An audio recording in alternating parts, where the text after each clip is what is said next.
কবর জিয়ারত করাটা সকলের জন্য মুক্ত, সবাই করতে পারেন।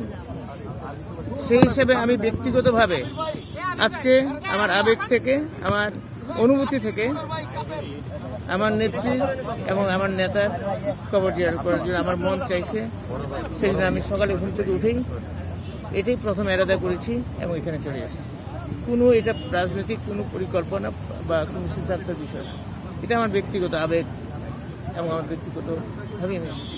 আমাদের নেত্রী ওনার সাথে আমি অত্যন্ত ঘনিষ্ঠভাবে কাজ করে আল্লাহ পাক আমাকে সুযোগ দিয়েছিলেন। সেই সুযোগের মধ্যে ওনাকে দেখেছি ওনার দেশপ্রেম, স্বাধীনতা, সার্বভৌমত্বের সাথে কখনো আপোষ করেন। এত কাছে থেকে ওনার সাথে আমি কাজ করেছি। তারপর দেশের জনগণের জানমালের নিরাপত্তার ক্ষেত্রে উনি আপোষহীন ছিলেন। যখন আমি যা চেয়েছি নির্দেশে তাই উনি আমাকে দিয়ে দিয়েছেন।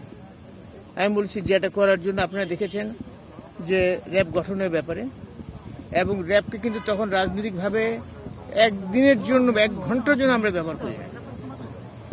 1 ঘন্টার জন্য আমরা ব্যবহার করি, কেউ বলতে পারবেন না, আপনারা প্রমাণ দেখাতে পারবেন না। এবং উনি সেই সুযোগটা দিয়েছিলেন। সেখানে যদি বিএনপির কোনো নেতাকর্মীরা থাকতো সেখানে উনি ছাড় দেন না। সেই নেত্রী ছিলেন আমাদের বেগম খালেদা জিয়া। স্বাধীনতা সার্বভৌমত্বের ক্ষেত্রে আর অনেক ঘটনা আমার ভিতরে আছে, যেটা আমি দেখি, আমার অনুভূতির ভিতরে আছে। সেই দেশপ্রেম আমি আর কারোর মধ্যে আমি এখন পর্যন্ত পাই নাই। উনার ছেলে আমাদের বর্তমান অ্যাক্টিং চেয়ারম্যান, উনার মধ্যেও আমি দেখেছি সেই একই জিনিস।